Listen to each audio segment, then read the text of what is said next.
Hello అందరికీ welcome back to my channel diyas time. And ఈ video వచ్చేసి డిఐవైస్ ఎవరికైతే ఇష్టమో వాళ్ళ కోసం ఈ వీడియో.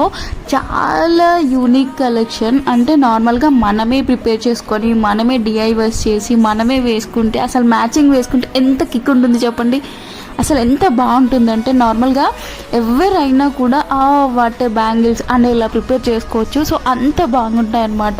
ఒకసారి అయితే మీరు చూడండి, ప్రాసెస్ ఈజీగా ఉంటుంది, చాలా సింపుల్. అలా నేను లెగ్ అంటే నార్మల్గా కాలుకి హ్యాండ్కి మధ్యలో ఎంత నాకు వీలైనంత లెంత్లో అడ్జస్ట్ చేసుకొని థ్రెడ్ని నేను ఒక 30 to 40 రోస్ అయితే చేశాను.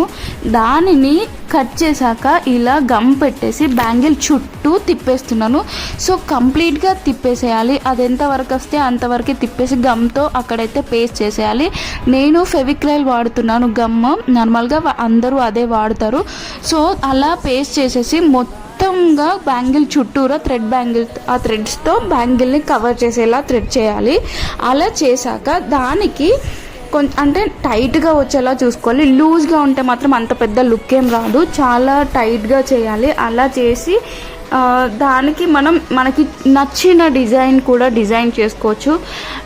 నార్మల్గా శారీ కలర్స్ను బట్టి స్టోన్స్ ఇంకా ఎక్సెట్రా అలాంటివి ఏమైనా మీకు నచ్చిన చమ్కీస్ కానీ ఇంకా మగ్గం వర్క్తో కానీ అలా కూడా ప్రిపేర్ చేసుకోవచ్చు. చాలా సింపుల్. బయట చాలా ఎక్స్పెన్సివ్ ఉన్నాయి, ఇన్స్టాలో అయితే చాలా కాస్ట్ ఉన్నాయి. సో అలా మనం స్పెండ్ చేయడం ఎందుకు, వేస్ట్ చేయడం అనుకునే వాళ్ళ కోసం ఈ వీడియో.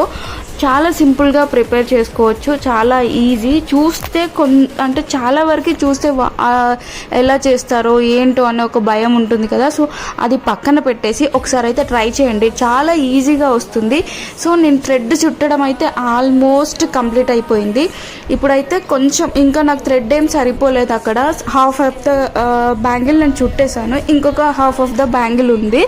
దానికి నేను చుట్టడానికి అని చెప్పేసి మళ్ళీ థ్రెడ్ కొంచెం అలా ప్రిపేర్ చేసేసుకొని 30 to 40 అంటే నార్మల్గా కౌంట్ చేసుకొని ఆ థ్రెడ్ని మనం బ్యాంగిల్కి చుట్టాలి. ఎందుకంటే లెవెలింగ్ కరెక్ట్గా చూసుకుంటే బ్యాంగిల్ లెవెల్ ఉంటుంది అనమాట. అంటే ఒక దగ్గర లావుగా ఒక దగ్గర సన్నగా ఉండకుండా ఒకే స్టేజ్లో ఉంటుంది. అంటే బ్యాంగిల్ చుట్టూరా ఒకే రకంగా ఉంటుంది. సో అందుకోసం అని చెప్పేసి నేను మళ్ళీ థ్రెడ్ చేసి దానికి చుట్టేశాను.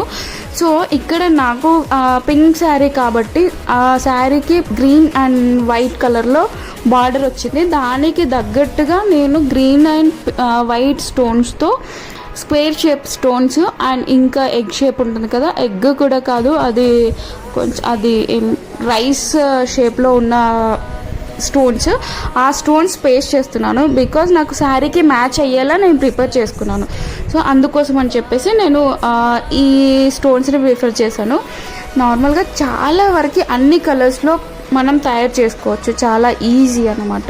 ఇప్పుడు వచ్చి నాకు బ్యాంగిల్స్ నేను సింపుల్ డిజైన్ అయితే ఫస్ట్ డిజైన్ చూసుకున్నాను ఎలా వస్తుంది ఏంటి అంటే 4 సైడ్స్కి మనం కౌంట్ చేసుకొని ఎక్కడేది పెట్టాలని చూసుకొని నేను అటాచ్ చేస్తున్నాను. Pink green and white bangle ఏమో పింక్ కలర్, గ్రీన్ స్టోన్స్ ఇచ్చాను, వైట్ ఒకటి స్క్వేర్ షేప్. సో వీటిని నేను చాలా వరకు నాకు ఒక తులం 2 తులాస్ వైట్వి పట్టాయి, 1.5 అలా గ్రీన్వి సరిపోతుంది. ఒక బ్యాంగిల్కి వచ్చేసి అంత పెద్ద కాస్ట్ ఏం పడదు. థ్రెడ్స్ నార్మల్గా 20-25 రూపీస్ అలా ఉంటుంది. ఈ స్టోన్స్ వచ్చేసి చాలా తక్కువే అనుకుంటా, నాకు అంత పెద్దగా గుర్తులేదు. అంటే నేను ఇవన్నీ ఎప్పుడో తీసుకొని పెట్టుకున్నవి ఇప్పుడు ఉన్నాయి కదా అని చెప్పి చేస్తున్నాను. నాకు మ్యాచింగ్స్ అంటే చాలా ఇష్టం. ఎవరికి మాత్రం మ్యాచింగ్ ఇష్టం ఉండదు చెప్పండి. సో ఇది నా బ్యాంగిల్ ఫైనల్ లుక్ అయితే ఇది. చాలా బాగుండే అంటే చూస్తుంటేనే మ్యాచింగ్ ఇలా వేసుకునే దానికంటే మనం రెడీ అయ్యాక వేసుకుంటే ఇంకా బాగా లుక్ కనిపిస్తుంది. సో ఇది నా బ్యాంగిల్. అయినా నేను చేసిన బ్యాంగిల్స్లో ఇవి నాకు చాలా బాగా నచ్చాయి. ఎందుకంటే కొంచెం బిగ్ సైజ్ కదా, మధ్యలో కొంచెం నేను మీడియం సైజ్ తీసుకోకుండా కొంచెం ఎక్స్ట్రా తీసుకున్నాను. 3 బ్యాంగిల్స్ వేసుకుంటే చాలా బాగా కనిపిస్తుంది. ఓన్లీ 3 బ్యాంగిల్స్ వేసుకుంటే అసలు ఎంత బాగా కనిపిస్తుందో. చాలా యూనిక్గా ఉండే, నాకు చాలా నచ్చాయి బ్యాంగిల్స్ అయితే. ఒకసారి అయితే పక్కాగా మీరు ట్రై చేయండి. ట్రై చేశాక ఒకవేళ మీకు ఎలా వచ్చింది